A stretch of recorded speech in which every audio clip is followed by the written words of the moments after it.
पर्याय का अर्थ क्या होता है? समान। ठीक है, क्या होता है? समान। और पर्यायवाची शब्द वो है जो एक अर्थ का बोध कराते हैं। ठीक है, यानी एक ही जैसा मीनिंग होता है।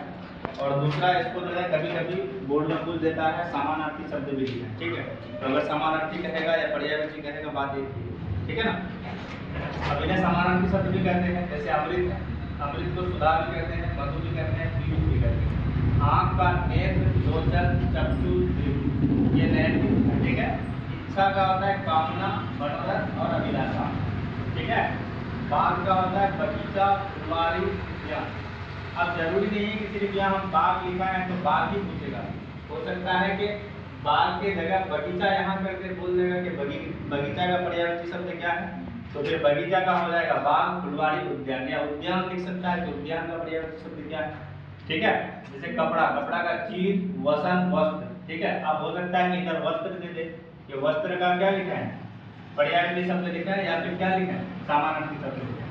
एक किताब, पुस्तक, पोथी, ग्रंथ चिन्ह करते हैं। अब अगर ग्रंथ का कह देगा कि ग्रंथ का समानार्थी शब्द लिखा है, तो ग्रंथ का समानार्थी शब्द क्या होगा? पोथी होगा, पुस्तक होगा, किताब होगा।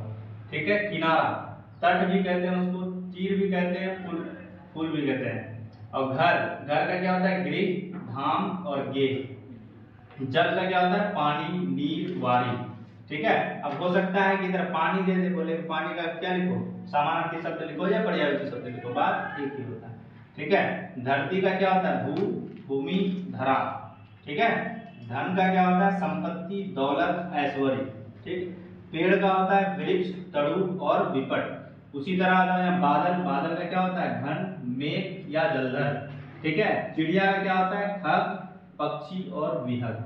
मृत्यु का क्या होता है? मौत, मरण, देहांत। अब हो सकता है इधर देहांत दे दे कि देहांत क्या क्या लिखा है?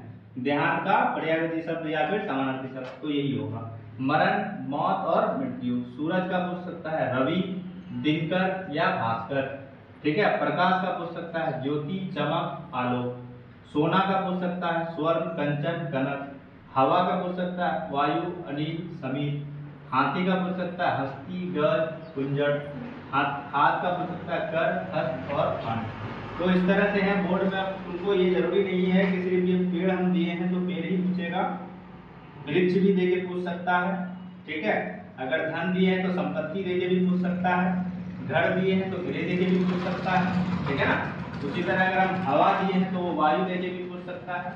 ठीक है, सोना दिए तो हो सकता है स्वर्ण का लिख दे, स्वर्ण का पर्यायवाची शब्द लिखा।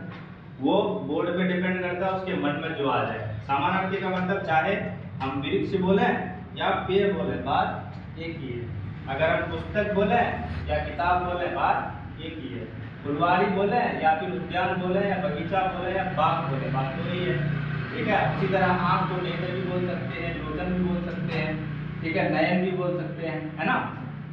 अब चिड़िया हो सकता है कि इधर पक्षी डाल दे, बोल दे पक्षी का क्या लिखे? पर्यायवाची शब्द लिखे। तो तुमको थोड़ा सा ध्यान रखना पड़ेगा, इसको याद रखना पड़ेगा। ठीक है, हो सकता है घन दे करके पूछ ले, मेघ का पूछ ले कि मेघ का पर्यायवाची शब्द क्या है कि नहीं। तो वो बोर्ड पे निर्भर करता है कि बोर्ड तुमको क्या पूछा। हाँ, ये भी दे सकता है कि पर्यायवाची शब्द की जगह में क्या दे, समानार्थी शब्द लिखे। क्या लिखा है? समानार्थी शब्द लिखा। ठीक है, तो वो तुम पे डिपेंड करता है कि तुम याद करे हो कि नहीं करे हो। ठीक है, समानार्थी बोलेगा या पर्यायवाची बोलेगा। ठीक है, बात एक ही है, समझ गए।